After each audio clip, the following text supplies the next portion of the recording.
दोस्तों, एक कहावत तो आपने सुनी होगी कि जिसको भी इसकी बीमारी लगती है उसको दो बच्चों की माँ भी कुंवारी लगती है। और आज की सच्ची घटना में बिल्कुल एक कहावत सटीक बैठती है, सही बैठती है।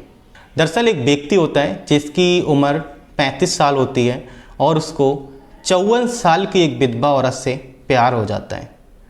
साथियों, अब वो दोनों शादी करने का फैसला करते हैं, साथ जीने मरने का फैसला करते हैं। इधर जो लड़का होता है, जो व्यक्ति होता है, उसकी 2 बेटियां भी होती हैं, उसकी शादी ऑलरेडी हो गई होती है। अब साथियों, जैसे ही ये बात लड़के के घर वालों को पता चलती तो वो कोर्ट में जा कर के अपील कर देते हैं। साथियों, आगे क्या होता है कहानी में, उसको इस वीडियो में जानेंगे। अगर आप वीडियो पे पहली बार है तो वीडियो को लाइक कर दें और चैनल को सब्सक्राइब कर दें ताकि मेरा हौसला बढ़ता रहे। नमस्कार साथियों, मैं हूं संजीव मौर्य और आपका स्वागत है एक नया एपिसोड में। साथियों, ये सच्ची घटना है मध्य प्रदेश के भोपाल की। भोपाल में एक परिवार रहता है, छोटा ही परिवार होता है जिसमें एक लड़का, उसकी बीवी, उसकी 2 बेटियां और मम्मी पापा रहते हैं। और शादी हो गई होती है लड़के की, आज से 17 साल पहले शादी होती है और वो अच्छा खासा अपना जीवन जी रहा होता है, कोई प्रॉब्लम नहीं होती, अपनी बीवी के साथ में, बच्चों के साथ में खुश होता है, परिवार को अच्छे से चला रहा होता है। लेकिन साथियों, जहाँ वो जॉब करता है वहाँ एक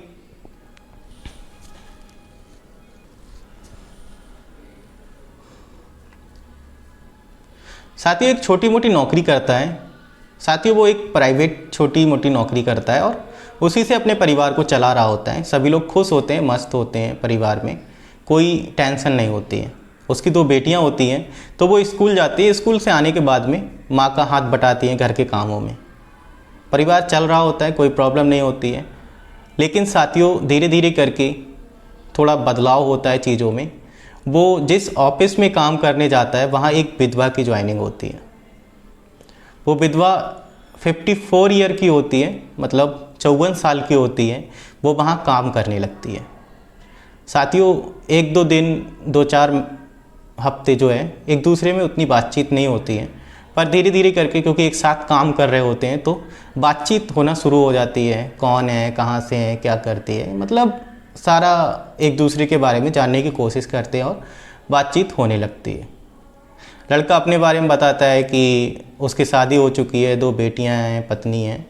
और वो भी बताती है अपने बारे में, विधवा होती है, उसका पति कब ख़त्म हुआ था, कैसे उसकी ज़िंदगी चल रही है, वो सारी दुख भरी अपनी कहानी बताती है। और वो लड़का उसकी दुख भरी कहानी सुनकर थोड़ा इमोशनल होता है और थोड़ा, क्या कहते हैं कि जब इमोशनल बात आती है तो व्यक्ति का लगाव उससे हो जाता है, उसकी तरफ झुकाव हो जाता है। और इस लड़के के साथ भी ऐसा ही होता है। थोड़ा उसकी सपोर्ट करने लगता है, उसको हेल्प करने लगता है, कोई भी प्रॉब्लम होती है तो थोड़ी सहायता कर देता है। अब ये चीज़ें जो हैं उस विधवा औरत को अच्छी लगने लगती हैं। अब साथियों, बातों बातों में ना जाने इन दोनों को कब एक दूसरे से प्यार हो जाता है कि इन्हें पता ही नहीं चलता। वो विधवा जो है वो उससे बेइंतहा मोहब्बत करने लगती है, बेइंतहा प्यार करने लगती है। वो एक क्षण भी उसके बगैर नहीं रह पाती है। और साथियों, वो व्यक्ति भी उसके बिना रह नहीं पाता है, उसके बिना उसका मन नहीं लगता है। पर दोनों की एज में बहुत डिफरेंस होता है। वो 35 साल का है, वो 54 साल की है। वो लगभग बुढ़ापे की तरफ बढ़ रही होती है। लड़का जो है वो अपनी आधी एज में आया होता है। अब करें तो करें क्या, क्योंकि मोहब्बत एक दूसरे को हो गई है। मोहब्बत में उम्र वगैरह ये सब कुछ दिखता नहीं है। तो साथियों, क्या होता है कि अब लड़का जो है अपने घर जाता है व्यक्ति, और घर पर जाने के बाद में घर में झगड़े करना शुरू कर देता है। दारू पी करके जाता है, झगड़े होते हैं। अब उन झगड़ों से उसकी पत्नी परेशान हो जाती है, उसकी बेटियां परेशान हो जाती हैं। आखिर पापा को ऐसा क्या हुआ है, कुछ दिनों से उसके जो हैं वो नेचर चेंज हो जाता है, उसका भाव चेंज हो जाता है, घर में मारपीट करता है। तो लड़कियों को ये चीज़ें रास नहीं आती हैं। वो पापा से पूछने की भी कोशिश करते हैं कि आखिर पापा ऐसा क्या हुआ है कि आप अब इतना तंग करने लगे मम्मी को, हम लोग को भी परेशान करते हैं। फ़िलहाल वो कुछ बताता नहीं है। उधर विधवा जो है उसे शादी करने का फ़ैसला कर लेती है और वो कहती है कि हम लोग कोर्ट मैरिज करेंगे। तो वो कहता भी कि मेरी पीछे फैमिली है, उनका क्या होगा। तो वो कहती कि नहीं, मुझे रहना है तो आपके साथ ही रहना है, नहीं तो मैं अपने जीवन को खो दूँगी। और तो वो लड़का जो है, वो व्यक्ति जो है, वो परेशान हो जाता है कि ये ऐसा बोल रही है तो करूँ क्या। अब वो भी उससे शादी करने का फैसला कर लेता है। वो दोनों कोर्ट में जाने का फैसला करते हैं। साथियों, ये बात जब लड़के के परिवार वालों को पता चलती है तो वो इस चीज़ का विरोध करते हैं। उसकी पत्नी, बेटी, पिताजी वो कहते हैं ये बिल्कुल नाजायज़ रिश्ता है और शादी नहीं हो सकती, हम इसकी शादी नहीं होने देंगे। अब उस व्यक्ति की जो नाबालिग लड़की है वो कोर्ट में जाती है। कोर्ट में जाकर के अपील करती है कि जज साहब ऐसी सी बात है, मेरे पिताजी हैं, शादीशुदा हैं, 2 बेटियां हैं उनकी, मैं और मेरी एक बहन है, और अभी वो एक विधवा से प्यार करने लगे हैं और वो उससे शादी करना चाहते हैं और हम लोग बिल्कुल नहीं चाहते कि उनकी शादी उनके साथ हो, क्योंकि वो काफ़ी एज की औरत हैं और एज का छोड़ो वो शादीशुदा हैं और हमारा क्या होगा अगर वो उससे शादी कर लेंगे तो। इधर वो विधवा जो है वो भी एक वकील करती है, वकील के ज़रिए कोर्ट में जाती है और वो भी अपनी सारी बातें बताती है कि वो उससे बहुत प्यार करती है और वो जीवन जो आगे का जिएगी वो उसी के साथ जिएगी, नहीं तो वो जीवन नहीं जिएगी। अब ये बात जज साहब सुनते हैं, वो भी सोचने पर विवश हो जाते हैं कि एक तरफ परिवार और एक तरफ विधवा औरत है, तो करें क्या।